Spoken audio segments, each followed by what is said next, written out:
Welcome back to our horror countdown project. We're tackling every single one of the top 100 horror movies of all time, as ranked by scariest things. This is our third video in the series, and today we're diving into a true genre-shaking classic that sits at number 42 on the list, Scream.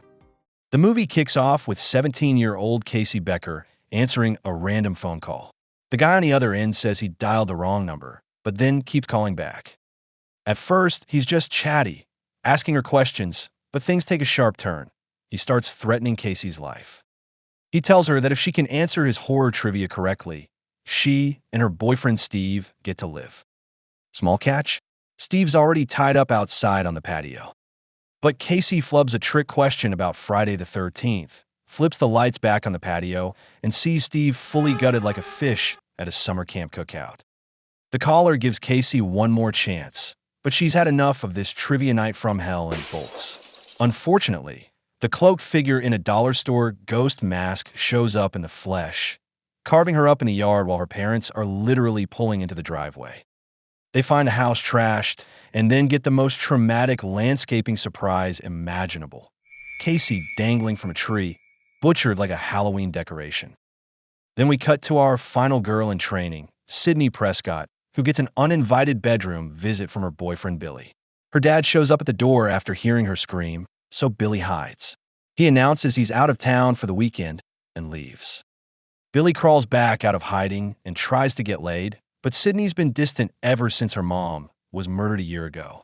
They make out for a bit, but she eventually pumps the brakes and sends him packing. The next morning, the whole town is buzzing with reporters and cops because two kids got brutally unalived.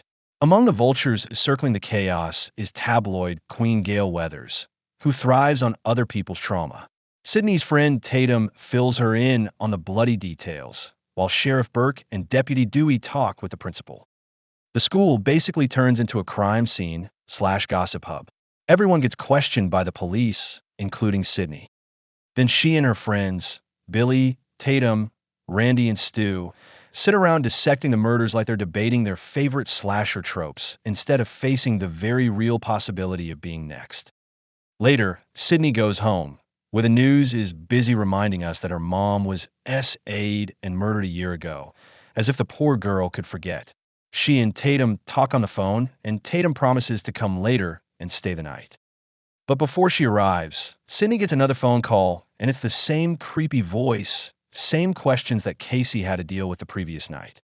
Before she can hang up, Ghostface actually shows up in her house, slashing and chasing her while she frantically tries to call 911. But when her phone fails, she uses her computer to alert the cops. Just as the killer vanishes into thin air, Billy pops back in through her bedroom window.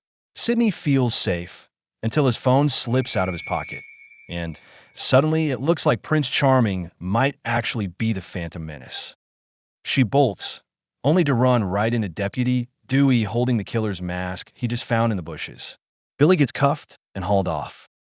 Sidney is bundled into an ambulance while Gail hovers like a vulture smelling fresh roadkill.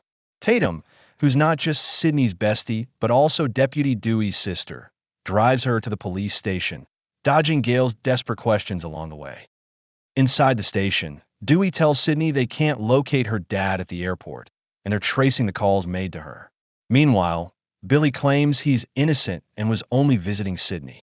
Outside the station, Gail is already broadcasting live, milking every drop of teenage trauma for her next bestseller. When Tatum insists she and Sidney go home, the sheriff tells them to sneak out the back door to avoid reporters. But Gail's already one step ahead, catching them like paparazzi at a Kardashian wedding. Sidney and Gail have bad blood. Gail wrote a book accusing Sidney's mom Maureen of multiple affairs and suggesting Cotton Weary, the man convicted of Maureen's murder, was innocent. Gail taunts her, saying she'll send a free copy when it's released. The argument ends with Sidney delivering a clean right hook to Gail's face, which, let's be honest, is the most cathartic moment of the film. That night, Sidney stays over at Tatum's, but the killer calls again. He insists Billy isn't the murderer and promises she'll find out who the real killer is soon. Meanwhile, the police clear Billy thanks to phone records. The next day, Dewey drives Sidney and Tatum to school. Sidney spots Gail outside and instead of punching her again, actually approaches her to talk about her mom's supposed killer, Cotton. Gail tells her she thinks Sid falsely accused Cotton. She sees that Sid is starting to doubt her testimony and is excited because she figures the recent killings are connected to the murder of Sid's mom. In Gail's mind, this is her chance to save Cotton's life and win a Pulitzer. Back at school, various students think that wearing the Ghostface mask is the height of comedy.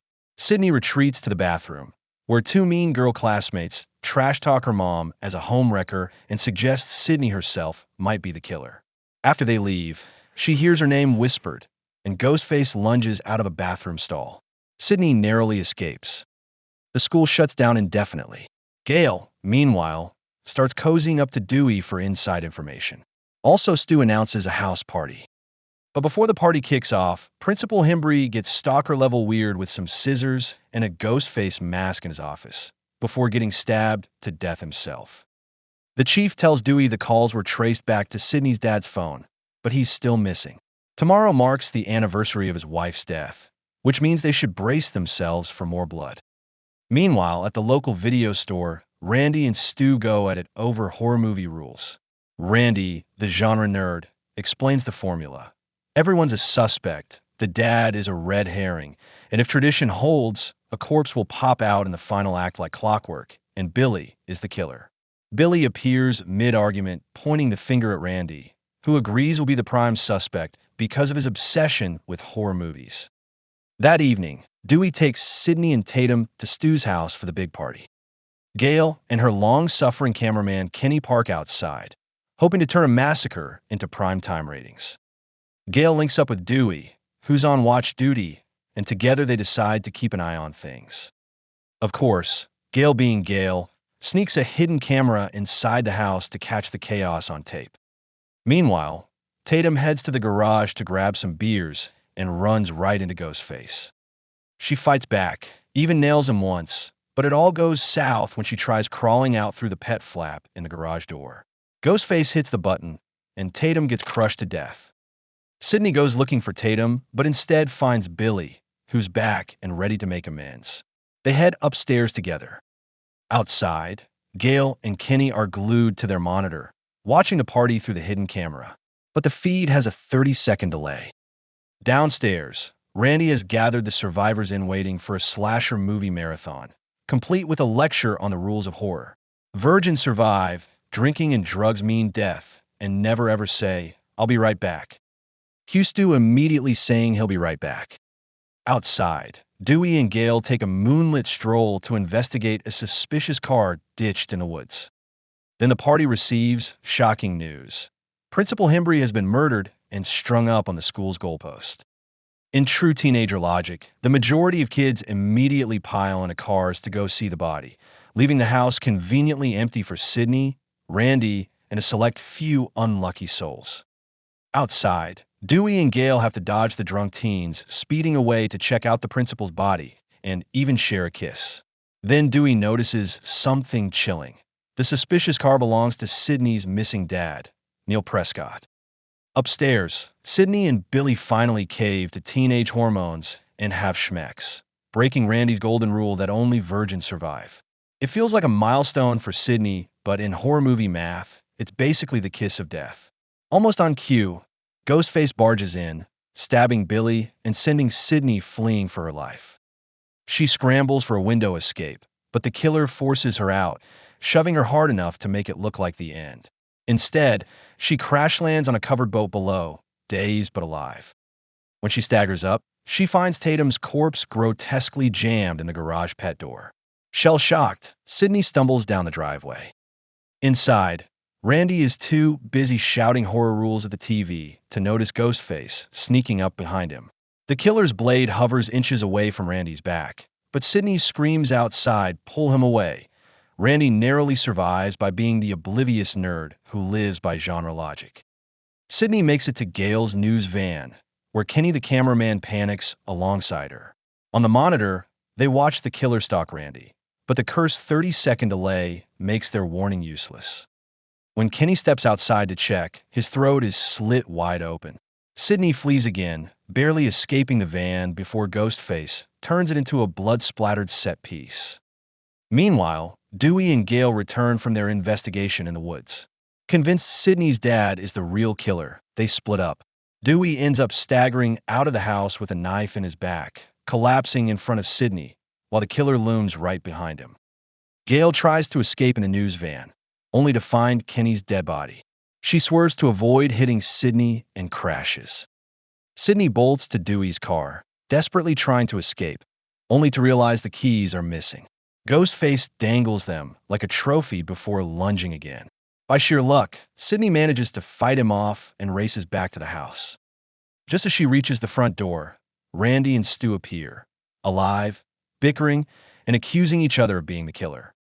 With trust shattered and the body count climbing, Sidney slams the door in their faces and locks herself in, knowing one or both of them might be hiding the mask. Just when Sidney thinks she's cornered, Billy comes staggering down the stairs, bloody but very much alive. He convinces Sidney to hand him the gun she's found, then immediately uses it to let Randy inside. Randy, rattled and desperate, insists Stu has completely lost it. But Billy's smirk says it all as he shoots Randy point blank, sending him crashing to the floor.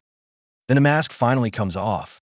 Billy wipes away the gore on his chest, revealing it's just corn syrup, the exact recipe they used in Carrie. And out of the shadows steps Stu, proudly clutching the voice changer box. The punchline drops. Billy and Stu are the killers. The motive is Billy's family drama. Turns out Sidney's mother had an affair with Billy's dad, blowing up the Loomis marriage. Billy murdered Maureen Prescott out of revenge, framing poor Cotton Weary with Sidney's testimony. Every phone call, every stage scare, all traced back to Sidney's kidnapped father, whose cell phone they've been using as their murder hotline. The final act of their plan is deliciously twisted. Frame Neil Prescott as the mass murderer, shoot him, and make it look like suicide. For the cherry on top, Billy and Stu stab each other in non-fatal spots to sell the survivor story. It's all fun and games until Billy goes too deep and Stu starts gushing blood like a stuck pig, whining that he might actually die. Before they can seal the deal, Gale bursts in, armed with a gun. For one glorious moment, it looks like she will end it, until the safety's on. Billy disarms her, knocks her cold, and prepares to finish the job. But then, just as he turns back, Sidney has vanished. Sidney flips the script, calling them on the phone, mocking them with their own tricks, and announcing she's already called the cops. Billy storms off to find her, but Sidney, now wearing the Ghostface costume, gets the drop on him. She stabs Billy with an umbrella, sending him crashing to the ground. Stu lumbers in for the kill, but Sidney turns the tables once again. In the struggle, she topples a television onto his head, the most 90s death imaginable. Stu convulses and dies beneath the static glow of the screen. Randy turns out to still be alive, joking that it's because he's a virgin. But Billy isn't finished. He suddenly attacks Randy, then lunges at Sidney. Just as he's about to stab her, Gale shoots him.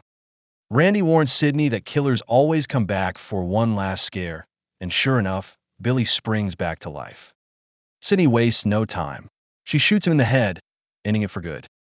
Sidney's father, Mr. Prescott, is found tied up but alive, and she and Randy free him. Meanwhile, Dewey is carried out on a stretcher, battered but still conscious. As dawn breaks, Gale seizes the moment, delivering a live news report on the bloody chaos that unfolded the night before, while the authorities finally take control of the scene. The end. Thanks for watching. Don't forget to like and subscribe. And until next time,